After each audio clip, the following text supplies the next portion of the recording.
जगत के उत्पत्तिकर्ता, समग्र ऐश्वर्य युक्त, शुद्ध स्वरूप, सब सुखों के दाता परमेश्वर, आप कृपा करके हमारे संपूर्ण दुर्गुण, दुर्व्यसन और दुखों को दूर कर दीजिए। जो कल्याण कारक गुण, कर्म, स्वभाव और पदार्थ हैं वह सब हमको प्राप्त कीजिए। हे प्रभु, आप ही हिरण्यगर्भ स्वरूप, आप ही समस्त चराचर जगत के पति, स्वामी, मालिक हैं। आप ही आत्मदा बलदा है। आपका आश्रय ही मोक्ष सुखदायक है। आपको न मानना अर्थात आपकी भक्ति न करना ही सब प्रकार के मृत्यु आदि दुखों का हेतु है। हे प्रभु, आप ही द्विपद मनुष्य आदि, चतुष्पद गौ आदि प्राणियों के प्राणाधार हैं, जीवन मूल है। हे नाथ, आपने ही समस्त लोक लोकांतरों को रच के विशेष मान युक्त धारण कर रखा है, जैसे आकाश में पक्षी उड़ते हैं।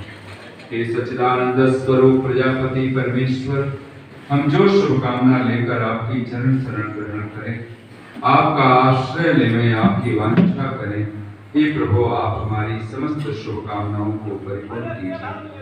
हमें सब प्रकार के भौतिक और आध्यात्मिक धन ऐश्वर्यों से संपन्न कीजिए नाथ। हे प्रभु, आप ही हम सबके माता पिता, गुरु, आचार्य, राजा और न्यायाधीश हैं। क्षण मात्र भी हम आपको कभी भूले नहीं, कभी विस्मृत न करें। कैसी भी परिस्थितियां क्यों न हो, पर हे नाथ, हम आपके अस्तित्व पर कभी भी संशय संदेह करने वाले न बने। हे सच्चिदानंद स्वरूप ज्योतिर्मय परमेश्वर, आप हमें सुपथ से, धर्म के मार्ग से, आप्त पुरुषों के पथ से, सब प्रकार के भौतिक और आध्यात्मिक शम, दम, तितिक्षा, उपरति, श्रद्धा, समाधान रूपी सठ संपदाओं की प्राप्ति कराइए और हमसे कुटिलता युक्त पाप रूप कर्म को दूर कीजिए। इस कारण हम लोग आपकी बहुत प्रकार के स्तुति रूप नम्रता पूर्वक प्रशंसा सदा किया करें और सर्वदा आनंद में रहें। इतेश्वर स्तुति प्रार्थना उपासना। चैन से गुजरेगी अब तेरे सहारे। कौन? वो परमात्मा जो हमारे भीतर ही बैठा है। बच के तूफान से निकल आई किनारे जिंदगी, चैन से गुजरेगी अब तेरे सहारे जिंदगी। तू जो मिला तो अब कहां तारीकी गम की घुटन। तारीकी कहते हैं अंधकार को। तू जो मिला तो अब कहां तारीकी गम की घुटन। हर तरफ है देखती तेरे नजारे। इससे पहले मैं, यानी जब तुझ पर भरोसा ना हुआ था, तुझ पे श्रद्धा ना बनी थी, आस्था ना बनी थी, इससे पहले मैं दबा रहता था, दबी रहती थी मैं के बोझ से। मैं यानी अहंकार, वही ईगो। इससे पहले मैं दबा रहता था, मैं दबी रहती थी मैं के बोझ से। क्या सुकून है जब से तू ही तू पुकारे जिंदगी। क्या सुकून है जब से तू ही तू पुकारे जिंदगी। और ये ईदन ममा जो बार बार हम लोग बोल रहे हैं, ये कुछ और नहीं है, ये तू ही तू कहना है। तेरा भाड़ा मीठा लगे, ये जो हम बार बार कहते हैं ना ईदन ममा, तो यानी मेरा नहीं है। या मेरा नहीं का मतलब सब कुछ तेरा ही तो है, तुझे ही समर्पित कर रहे हैं। तो दीयम तुभ्यम एव समर्पये। और स्वाहा शब्द का जो मूल अर्थ है वो समर्पण है। ताकि सभी पूरी श्रद्धा के साथ यज्ञ के, जैसे योग के 8 अंग हैं, नाम तो सबको विदित हो गया होगा। 2 अंग को तो बाबा रामदेव जी ने बहुत दुनिया भर में प्रचारित कर दिया, आसन, प्राणायाम। लेकिन आसन से पहले 2 नियम, 2 अंग हैं योग के, उसको बहुत कम लोग उसको ध्यान में रखते हैं और बहुत कम लोग उस पर जीना चाहते हैं। और वो है बुनियाद है। आप इस महल में, आप इस भवन में बैठे हैं, आप यहाँ ये आर्य समाज में बैठे हैं, तो नीचे की जो बुनियाद है वो नहीं दिख रही, लेकिन वो मजबूत है तो ये पूरा भवन खड़ा है। योग की जो बुनियाद है, जो नींव है, वो है यम नियम। एक बार आप बोल तो लीजिए, वो यज्ञ का अर्थ भी होता है। आप सब बोलिए, अहिंसा, सत्य, अस्तेय, ब्रह्मचर्य, अपरिग्रह। इन 5 को यम कहा गया है। यानी जब संयम शब्द आप बोलते हो, ये 5 चीजें आपके पास हैं, अहिंसा से लेकर के अपरिग्रह तक, तब हम कहलाएंगे हम संयमी हैं। संयम है हमारे जीवन में। और जब आप कहते हो मैं नियम से चलता हूं, नियम से खाता हूं, नियम से पीता हूं, तो नियम में भी 5 चीजें जरूरी हैं। और आप सब अपने मस्तिष्क में रखिए, शौच, शौच मतलब शुचिता, पवित्रता, शौच, संतोष, तप, स्वाध्याय, ईश्वर प्रणिधान, ये 5 नियम है। अगर ये 5 चीजें, पवित्रता से लेकर के ईश्वर प्रणिधान, ये 5 चीजें आपके पास हैं, तब आप कहिए कि मैं नियम से चलता हूं, नियम से रहता हूं। और तब जाकर के आसन, प्राणायाम, प्रत्याहार, धारणा, ध्यान, समाधि। और योग का अर्थ क्या है? समाधि। बोलिए, योग समाधि। ये भगवान वेदव्यास के शब्द हैं कि योग का मूल अर्थ है समाधि। जो 8वां अंग है वही योग का अर्थ है। अब यज्ञ का क्या अर्थ है? आप सब बोलिए एक बार। विधि, शिष्टान, मंत्र, दक्षिणा, श्रद्धा। यज्ञ, श्रद्धा। जैसे योग का 8वां अंग योग का मीनिंग है, योग का अर्थ है, ऐसे ही यज्ञ का जो 5वां अंग है वो यज्ञ का मूल अर्थ है, श्रद्धा। अगर हमारे पास, और आप जान के हैरान होंगे कि स्वर्णा माता जी ने, हम लोग तो जब से इनके घर में मैंने कई बार यज्ञ कराया, बड़े यज्ञ भी जो किया, पूरा परिवार बैठ करके, तो मैंने जब माता जी को बोला कि मैंने कहा ये ऋषियों ने लिखा है, और ऋषि दयानंद के भी बहुत सारे, केवल आप सत्यार्थ प्रकाश पढ़ करके पूरे ऋषि दयानंद को तुरंत समझ लेंगे कि क्या क्या कह रहे हैं। अब जहां पर कहा कि बहुत धन प्राप्त करते हैं उपासना से, ये कहाँ लिखा है? आप वेद भाष्य पढ़ेंगे तब आपको पता चलेगा। अन्यथा तो उपासना का एक ही फल लिखा है कि पर्वत जैसा भी दुख आए तो हम घबराएंगे नहीं। ये कहाँ लिखा है? सत्यार्थ प्रकाश। इसका मतलब दुख आएंगे, लेकिन अगर उपासना हो गई है तो फिर आप घबराएंगे नहीं, चाहे कैसा भी दुख आए, कैसी भी पीड़ा आए। ये तो बहुत बड़ी बात हो गई ना। लेकिन वहां तक पहुंचने के लिए, लेकिन कोई कहता है मुझे धन चाहिए, तो ऋषि दयानंद लिखते हैं उठो ना, फिर सूरज उठने से पहले, सूरज उगे उससे पहले अगर आप उग जाते हो तो देखो ना धन मिलता है कि नहीं मिलता है। और वहां पे ऋषि के शब्द है, एक बार आप सब बोल लीजिए एक बार। ये मनुष्या, और वहां शब्द लिखते हैं पुरुषार्थिनो, संधि वेला, बहुत सारे शब्द छोड़ के बोल रहा हूं मैं। संधि वेलायाम, संधि वेला कब है? प्रातः काल की संधि वेला कब है? हाँ जी वीरेंद्र जी, सूर्योदय से पहले, यानी अभी सूर्य उगा नहीं है। हम लोग तो सूरज उग जाए तो कहते हैं हम तो प्रातः काल उठते हैं जी, ब्रह्म मुहूर्त में, हम चाहे 7 बजे उठे, तो कहते हैं ये मनुष्या संधि वेलायाम ईश्वरस्य, ये मैं किसके शब्द बोल रहा हूं? ऋषि दयानंद के, इसलिए ये कोई मैत्रेय जी के शब्द नहीं है। ये पुरुषार्थिनो मनुष्या संधि वेलायाम ईश्वरस्य ध्यानम कुर्वन्ति, ते, वहां पे त संधि में है, तो त अतुलाम श्रियम, बोलिए त अतुलाम श्रियम प्राप्नुवन्ति। जो संधि वेला में ईश्वर का ध्यान करते हैं वे, ऋषि ध्यान के हिंदी में अर्थ है वे बहुत धन पाते हैं। तो धन की अगर कामना है तो आप ईश्वर का ध्यान करो, इससे बढ़िया कुछ और हो नहीं सकता है। तो और इसी परंपरा को स्वर्णा माता जी ने वहां पर भी विद्वानों का जब सम्मान कर रही थी, बहुत सारे जो ब्रह्मा से लेकर के हमारे जितने भी लोग थे, आपने देखा होगा बड़े बड़े पैकेट एक सजा रखा था। मेरा ध्यान बाद में गया, मैं देखा इसमें तो चावल भी रखा हुआ दिख रहा है, इसमें गुड़ रखा हुआ, ये क्या चीज है, ये क्या किसको देना है? तो मैंने बुला के पूछा, मैंने किसी से पूछा था, उसमें स्वर्णा माता दूर थी, मैंने देखा तो उसमें कुछ ऐसे चीजें रखी हुई थी। मैंने कहा क्या है? तो बोले आचार्य जी जो आपने कहा है वही चीज हमने इसको पूरे पैकेटों में बनाया और हमने यहाँ पर विद्वानों का ही सत्कार उससे करना है। तो सचमुच में ये जो 5 अंग है मैं उनको गिना रहा हूँ। जब भी आप छोटा घर में यज्ञ करें, क्वांटिटी की बात नहीं है, लेकिन क्वालिटी जरूर मेंटेन, थोड़ा ही दीजिए। आपके पास सामर्थ्य नहीं है तो चाहे एक फल लेकर के बैठिए, लेकिन वहां पे समर्पित कीजिए। छोटा सा ही आप चाहे कुछ भी एक छोटा सा वस्त्र ही दीजिए, लेकिन दीजिए, वहां कुछ न कुछ आपके अर्पित होना चाहिए। तब यहाँ पर ये शब्द, चूंकि समय बिल्कुल भाग रहा है और मैं तो जब कराता हूँ तो मुझे लगता है कि मैं अभी शुरू ही हो रहा हूँ हर चीज में, और ये सभी वक्ताओं के साथ होता है। कितना भी समय तो उनको लगता है कम ही होता है। आइए सभी श्रद्धा के साथ बोलेंगे विधि। अभी भी हम लोग पूरा विधि विधान से करें तो यहाँ पे केवल एक यज्ञशाला का ही वेदी बनी हुई है, अन्यथा तोरण, पल्लव, पताका, कदली के पेड़ चारों तरफ, मैं लुधियाना में था तो चारों कोनों पे आपके कदली के पेड़ आपके गमलों में लगाए, चाहे कैसे भी लगाए, कैसे सजाया जाए। पूरी वेदी को ऋषि लिखते हैं, रोली मैदा कुमकुम इन सबसे सुभूषित कर दो। फिर हमारे वस्त्र कैसे हो, फिर आचार्य का वर्ण करके, आचार्य उन वस्त्रों को पहन करके जो यजमान देता है वो पहन करके ऋत्वी को यज्ञ कराना चाहिए। यहाँ तक की श्रद्धा। और पंडित वीरसेन वेदाश्रमी बहुत अद्भुत विद्वान हो गए यार जगत से, वो तो इतना लिखते कभी आप पढ़ें तो हैरान हो जाएंगे। और ये चीज अजमेर से जो परोपकारिणी की पत्रिका निकलती है उसमें उन्होंने यज्ञ के बहुत सारे अर्थ लिखे हुए।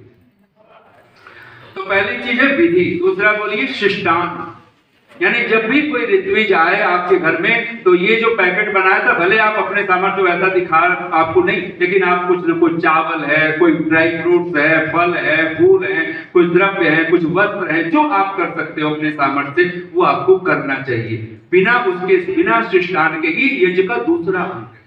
तीसरा है मंत्र, बोलिए मंत्र। बिना वेद की वाणी के, ऋषियों के वचनों के बिना माध्यम से कभी यज्ञ याग नहीं करना। ये नहीं कि हम कुछ भी ओम स्वाहा कुछ भी बोल करके हम आहुतियां दे दे, नहीं करनी चाहिए।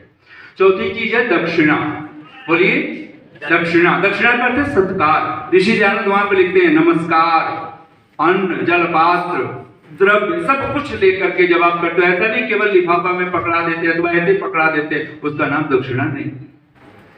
आप वो जो दक्षिणा है, और इसीलिए दक्षिणा ही श्रद्धावान बनाती है। और ये आप कम से कम, मैं तो बहुत बार कह चुका हूं, पता नहीं आप में से किसी को ख्याल आया कि नहीं, कम से कम एक महीने में एक दिन अपने माता पिता अगर आपके पास हैं जीवित तो आप उनको बिठाइए। दादा दादी हैं और सौभाग्य है, और उनको महीने में एक दिन, चाहे उनके पास अरबों खरबों क्यों ना हो, लाखों करोड़ों क्यों न हो, आप उनको उनकी प्रदक्षिणा कीजिए, उनको फूल माला पहनाइए। मरने के बाद तो कुछ न कुछ लोग चढ़ाई देंगे ना, जीते जी उनको फूल माला पहनाइए, उनके अनुकूल उस दिन भोजन बनाइए, कुछ राशि लिफाफे में करके उनको दीजिए कि आपको जहां खर्च करना है, जिसको देना है, चाहे वो दे, और आप उनके लिए कुछ न कुछ कीजिए। आप हैरान हो जाएंगे कि आपके माता पिता अगर रात भर किसी बीमारी के कारण, बुढ़ापे के कारण रात भर नींद नहीं भी आई, आपको आशीर्वाद देते देते थकेंगे नहीं। हम लोग तो कहा करते हैं, लोगों से कह दो मेरी तकदीर से जलना छोड़ दे। आप सब कह सकते हो इस वाक्य, लोगों से कह दो मेरी तकदीर से जलना छोड़ दे, मैं घर से निकलता हूं, घर से निकलती हूं, कुछ और नहीं, माँ बाप की दुआ लेकर निकलता हूं। जिस दिन परमात्मा को आप इसे स्वीकार करना शुरू करोगे, आप देखोगे आपके जीवन में कोई कमी नहीं रहेगी। परमात्मा को दक्षिणा दीजिए 4 यज्ञ करके, ये देव यज्ञ से लेकर के पितृयज्ञ, तब भगवान को दक्षिणा मिलती है। जब आप देव यज्ञ करते हो तो विद्वानों को आप देते ही हो, इसको और आप जितना नहीं जानते हो तो इसको और जान लीजिए। और जब आप बलि वैष्णदेव यज्ञ करते हो वहां भी दक्षिणा देनी होती है। जब पितृ यज्ञ करते हो तो दक्षिणा देनी होती है, जब आप अतिथि यज्ञ करते हो तो दक्षिणा देनी होती है। दक्षिणा तो देनी ही देनी है, क्योंकि क्यों देनी है, बोलिए एक बार, भगवान के वाक्य हैं, दक्षिणावंतो अमृतम भजन्ते। जो दक्षिणावान बन जाता है वो अमृत का भागी बनता है। जो दक्षिणाहीन होता है वो कहते हैं वो तो जीवंतम मृतवन बन, वो जीवित होता हुआ भी मृत तुल्य होता है। जिसके जीवन में दान नहीं है, जिसके जीवन में दक्षिणा। और हम लोग तो कहा करते हैं, नादान शब्द हम लोग सब बोलते रहते हैं ना, नादान का क्या अर्थ होता है, कम अक्ल, ना समझ बोलते हैं। इसको शब्द को तोड़ दीजिए, नादान, जिसके जीवन में दान नहीं है उससे बढ़ करके इस धरती पर नादान कोई दूसरा नहीं, क्योंकि जो दिया है वही तो मिला है कई गुना होकर। इसलिए परमात्मा से प्रार्थना कीजिए। तो पहले बोलेंगे विधि, शिष्टान, मंत्र, दक्षिणा, और 5वीं चीज क्या है, श्रद्धा। श्रद्धा के साथ में ही ये सब चीजें आपको करनी, श्रद्धा के साथ विधि करनी है, श्रद्धा के साथ अन्न आपको शिष्टांत करना है, श्रद्धा के साथ मंत्र पाठ करना है, श्रद्धा के साथ आपको दान दक्षिणा देनी है। श्रद्धा मूल में है। और श्रद्धा का क्या अर्थ है, जहां कोई संशय नहीं है, कोई डाउट नहीं है, कोई संदेह न बचे। घर घर में हो उजास तो समझो बसंत है, घर घर में हो उजास तो समझो बसंत है, कोई न हो उदास तो समझो बसंत है, संदेह तो रिश्तों में है पतझड़ की निशानी। अब भगवान से हम रिश्ता बांधने लगे हैं और भगवान पर ही शंका बना करके बैठे, माता पिता पर हमारा रिश्ता है और माता पिता पर ही संदेह करके बैठे, पति पत्नी से रिश्ता है, पति पत्नी पर संशय करके बैठे, बात नहीं बनने वाली। संदेह तो रिश्तों में है पतझड़ की निशानी, गर आपस में हो विश्वास तो समझो बसंत है, गर आपस में हो विश्वास तो समझो बसंत है। ओम भूर्भुवस्वः तत्सवितुर्वरेण्यं भर्गो देवस्य धीमहि धियो यो नः प्रचोदयात्। स्वाहा। ओम भूर्भुवस्वः तत्सवितुर्वरेण्यं भर्गो देवस्य धीमहि धियो यो नः प्रचोदयात्। स्वाहा। ओम भूर्भुवस्वः तत्सवितुर्वरेण्यं भर्गो देवस्य धीमहि धियो यो नः प्रचोदयात्। स्वाहा। ओम भूर्भुवस्वः तत्सवितुर्वरेण्यं भर्गो देवस्य धीमहि धियो यो नः प्रचोदयात्। स्वाहा। ओम भूर्भुवस्वः तत्सवितुर्वरेण्यं भर्गो देवस्य धीमहि धियो यो नः प्रचोदयात्। स्वाहा। ओम भूर्भुवस्वः तत्सवितुर्वरेण्यं भर्गो देवस्य धीमहि धियो यो नः प्रचोदयात्। स्वाहा। ओम भूर्भुवस्वः तत्सवितुर्वरेण्यं भर्गो देवस्य धीमहि धियो यो नः प्रचोदयात्। ओम भूर्भुवस्वः तत्सवितुर्वरेण्यं भर्गो देवस्य धीमहि धियो यो नः प्रचोदयात्। ओम भूर्भुवस्वः तत्सवितुर्वरेण्यं भर्गो देवस्य धीमहि धियो यो नः प्रचोदयात्। ओम भूर्भुवस्वः तत्सवितुर्वरेण्यं भर्गो देवस्य धीमहि धियो यो नः प्रचोदयात्। ओम भूर्भुवस्वः तत्सवितुर्वरेण्यं भर्गो देवस्य धीमहि धियो यो नः प्रचोदयात्। ओम भूर्भुवस्वः तत्सवितुर्वरेण्यं भर्गो देवस्य धीमहि धियो यो नः प्रचोदयात्। ओम भूर्भुवस्वः तत्सवितुर्वरेण्यं भर्गो देवस्य धीमहि धियो यो नः प्रचोदयात्। ओम भूर्भुवस्वः तत्सवितुर्वरेण्यं भर्गो देवस्य धीमहि धियो यो नः प्रचोदयात्। ओम भूर्भुवस्वः तत्सवितुर्वरेण्यं भर्गो देवस्य धीमहि धियो यो नः प्रचोदयात्। ओम भूर्भुवस्वः तत्सवितुर्वरेण्यं भर्गो देवस्य धीमहि धियो यो नः प्रचोदयात्। ओम भूर्भुवस्वः तत्सवितुर्वरेण्यं भर्गो देवस्य धीमहि धियो यो नः प्रचोदयात्। ओम भूर्भुवस्वः तत्सवितुर्वरेण्यं भर्गो देवस्य धीमहि धियो यो नः प्रचोदयात्। ओम भूर्भुवस्वः तत्सवितुर्वरेण्यं भर्गो देवस्य धीमहि धियो यो नः प्रचोदयात्। ओम भूर्भुवस्वः तत्सवितुर्वरेण्यं भर्गो देवस्य धीमहि धियो यो नः प्रचोदयात्। ओम भूर्भुवस्वः तत्सवितुर्वरेण्यं भर्गो देवस्य धीमहि धियो यो नः प्रचोदयात्। ओम भूर्भुवस्वः तत्सवितुर्वरेण्यं भर्गो देवस्य धीमहि धियो यो नः प्रचोदयात्। ओम भूर्भुवस्वः तत्सवितुर्वरेण्यं भर्गो देवस्य धीमहि धियो यो नः प्रचोदयात्। ओम भूर्भुवस्वः तत्सवितुर्वरेण्यं भर्गो देवस्य धीमहि धियो यो नः प्रचोदयात्। ओम भूर्भुवस्वः तत्सवितुर्वरेण्यं भर्गो देवस्य धीमहि धियो यो नः प्रचोदयात्। ओम भूर्भुवस्वः तत्सवितुर्वरेण्यं भर्गो देवस्य धीमहि धियो यो नः प्रचोदयात्। ओम भूर्भुवस्वः तत्सवितुर्वरेण्यं भर्गो देवस्य धीमहि धियो यो नः प्रचोदयात्। ओम भूर्भुवस्वः तत्सवितुर्वरेण्यं भर्गो देवस्य धीमहि धियो यो नः प्रचोदयात्। ओम भूर्भुवस्वः तत्सवितुर्वरेण्यं भर्गो देवस्य धीमहि धियो यो नः प्रचोदयात्। ओम भूर्भुवस्वः तत्सवितुर्वरेण्यं भर्गो देवस्य धीमहि धियो यो नः प्रचोदयात्। ओम भूर्भुवस्वः तत्सवितुर्वरेण्यं भर्गो देवस्य धीमहि धियो यो नः प्रचोदयात्। ओम भूर्भुवस्वः तत्सवितुर्वरेण्यं भर्गो देवस्य धीमहि धियो यो नः प्रचोदयात्। ओम भूर्भुवस्वः तत्सवितुर्वरेण्यं भर्गो देवस्य धीमहि धियो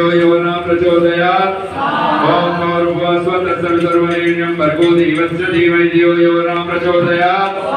ओम भूर्भुवस्वः तत्सवितुर्वरेण्यं भर्गो देवस्य धीमहि धियो यो नः प्रचोदयात्।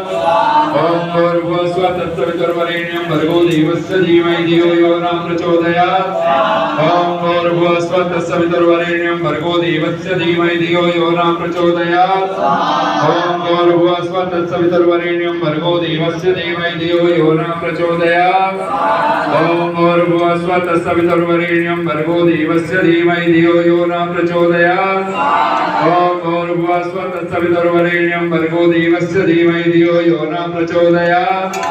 ओम भूर्भुवस्वः तत्सवितुर्वरेण्यं भर्गो देवस्य धीमहि धियो यो नः प्रचोदयात्। ओम भूर्भुवस्वः तत्सवितुर्वरेण्यं भर्गो देवस्य धीमहि धियो यो नः प्रचोदयात्। स्वाहा। ओम भूर्भुवस्वः तत्सवितुर्वरेण्यं भर्गो देवस्य धीमहि धियो यो नः प्रचोदयात्। ओम भूर्भुवस्वः तत्सवितुर्वरेण्यं भर्गो देवस्य धीमहि धियो यो नः प्रचोदयात्। ओम भूर्भुवस्वः तत्सवितुर्वरेण्यं भर्गो देवस्य धीमहि धियो यो नः प्रचोदयात्। ओम भूर्भुवस्वः तत्सवितुर्वरेण्यं भर्गो देवस्य धीमहि धियो यो नः प्रचोदयात्। ओम भूर्भुवः स्वः तत्सवितुर्वरेण्यं भर्गो देवस्य धीमहि धियो यो न प्रचोदयात् ओम भूर्भुवः स्वः तत्सवितुर्वरेण्यं भर्गो देवस्य धीमहि धियो यो न प्रचोदयात् ओम भूर्भुवः स्वः तत्सवितुर्वरेण्यं भर्गो देवस्य धीमहि धियो यो न प्रचोदयात् ओम भूर्भुवः स्वः तत्सवितुर्वरेण्यं भर्गो देवस्य धीमहि धियो यो न प्रचोदयात् ओम भूर्भुवः स्वः तत्सवितुर्वरेण्यं भर्गो देवस्य धीमहि धियो यो न प्रचोदयात् ओम भूर्भुवः स्वः तत्सवितुर्वरेण्यं भर्गो देवस्य धीमहि धियो यो न प्रचोदयात् ओम भूर्भुवः स्वः तत्सवितुर्वरेण्यं भर्गो देवस्य धीमहि धियो यो न प्रचोदयात् ओम भूर्भुवः स्वः तत्सवितुर्वरेण्यं भर्गो देवस्य धीमहि धियो यो न प्रचोदयात् ओम भूर्भुवः स्वः तत्सवितुर्वरेण्यं भर्गो देवस्य धीमहि धियो यो न प्रचोदयात्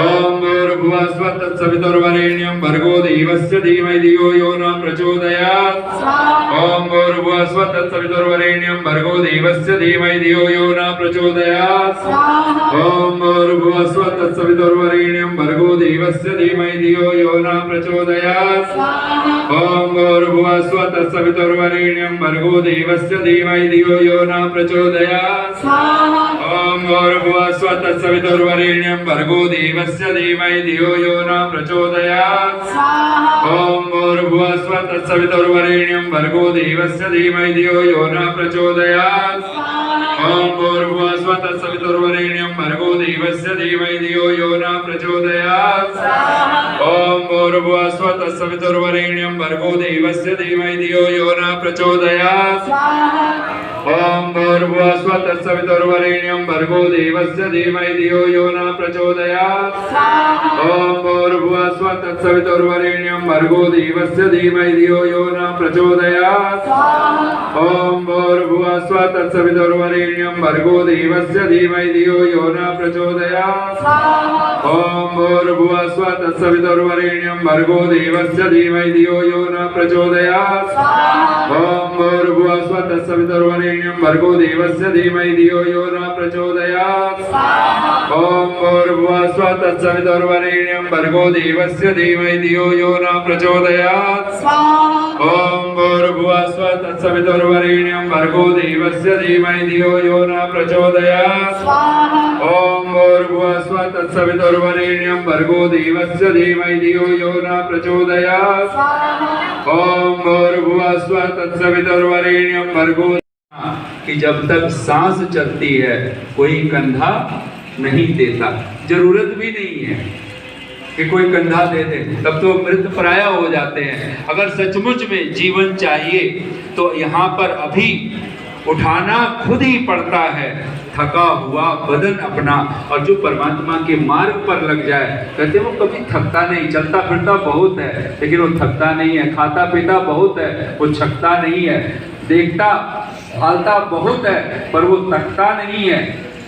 इस विधा में जिस दिन हम अपने आप को बना लेंगे सचमुच में परमात्मा की कृपा के पात्र। एक बार ऋषि का वाक्य अब सब बोलिए और उसके साथ ही पूरे श्रद्धा के साथ में बोलिए, ये सत्य भावेन परमेश्वरम उपासते यथा सामर्थ्यम, बल्कि हिंदी की तरह से है सारे शब्द। ये सत्य भावेन, जो मनुष्य सत्य भाव से परमेश्वरम उपासते, परमेश्वर की उपासना करते हैं, यथा सामर्थ्यम, यथा सामर्थ्य तद आज्ञाम पालयन्ति, उसकी आज्ञा का पालन करते हैं। सर्वोपरि सत्कर्तव्यम परमात्मानं मन्यन्ते, सर्वोपरि सत्कार करने योग्य जो परमात्मा को मानते हैं। कहते हैं तान, उन मनुष्यों को क्या करता है भगवान? अनुग्रह करता है, कृपा करता है। तो कैसे कहते हैं? दयालु, बोलिए अब एक बार आप सभी, दयालु ईश्वर पाप आचरण मार्गात् पृथक्कृत्य धर्म्य मार्गे चालयित्वा विज्ञानं दत्वा धर्म अर्थ काम मोक्षान् साधुं समर्थान् करोति। लोग कहते हैं ना कि अगर किसी के अंदर दुर्गुण आ जाए, दुर्व्यसन आ जाए तो कहाँ जाए? तो लोग सोचते हैं किसी का वैसे सेंटर पे जाएं जहाँ पर जा करके जहाँ पे नशे आदि से मुक्ति। कहते हैं इससे बढ़िया, परमात्मा की उपासना से बढ़िया कोई ढंग नहीं है। अगर कोई शराबी हो, कबाबी हो, कोई बुरे से बुरे आचरण वाला हो, बस उसको ये समझाइए कि सत्य भाव से तू प्रार्थना कर, उससे यज्ञ करवाइए, उसको संध्या में बिठाइए और आप पाएंगे। लिखा है ऋषि ने कि दयालु ईश्वर उनको अधर्म मार्ग से हटा करके और धर्म मार्ग में चला देता है। आइए परमात्मा से प्रार्थना करते हुए हम सब पूरी श्रद्धा के साथ आहुत करेंगे गायत्री मंत्र के माध्यम से। ओम विश्वानि देव सवितर्दुरितानि परासुव यद्भद्रं तन्नासुव स्वाहा। इस मंत्र का जो देवता है वो साक्षात गायत्री ही है। और महर्षि देवदयानंद लिखते हैं गायत्री छंद के लिए, गायत्री, आप सब बोले एक बार, गायत्री त्रायमाणा। ये जो इसका गान करता है, गायंतम त्रायते इति गायत्री। निसंदेह जो गायत्री छंदों में जिन मंत्रों का हम पाठ करते हैं, और ये सारे छंद हमारे बहुत अभिन्न मित्र हैं, हमारे आचार्य प्रेम भिक्षु जी, ईश्वरी प्रसाद प्रेम भिक्षु जी मथुरा, जब हम लोग, मैं सबसे पहले मेरे वो आचार्य हैं और लगभग 86-87 में मैं मथुरा में वहाँ पे रहा। वहीं पे हमारे आचार्य प्रदीप जी होते थे, जो आजकल अग्निव्रत नैष्ठिक के नाम से जानते हैं, और वैदिक फिजिक्स बहुत बड़ा उन्होंने एक रिसर्च भी कर रहे हैं उस पर। और उनका तो इतनी श्रद्धा है कि छंदों के माध्यम से, ऋषिदान ने तो लिखा ही, अगर आप यजुर्वेद भाष्य आदि पढ़ें तो बहुत अद्भुत रूप से उन्होंने वेद मंत्रों की जितनी महिमा गाई हुई है। तो आइए भगवान से हम सब प्रार्थना करते हुए, और जैसे 3 समिधाओं को लेकर के हमने यज्ञ प्रारंभ किया था, आत्मसमर्पण के, चित्त के, मन के समर्पण के, वैसे ही और तन के समर्पण के रूप में वैसे ही 3 पूर्णाहुतियां हैं। आप सब एक बार स्वाहा शब्द ऋषि का वाक्य बोल लीजिए। स्वाहा अर्थात तद आज्ञा पालनार्थम सर्व जगत उपकाराय एकाम आहुति दद्मः। ऋषि लिखते हैं एक एक आहुतियां हम जो अर्पित कर रहे हैं, कि खुली आंख भगवान की उपासना का कोई ढंग है तो यह देव यज्ञ है, अग्निहोत्र है। आइए पूरी श्रद्धा के साथ में, वैसे ही 3 शब्द हैं पूर्णाहुति के, 3 शब्द, सर्वम वै पूर्णम। ओम सर्वम वै पूर्णम स्वाहा। ओम सर्वम वै पूर्णम स्वाहा। चमच भर भर करके दे घी आदि जो दे तो। ओम सर्वम वै पूर्णम स्वाहा।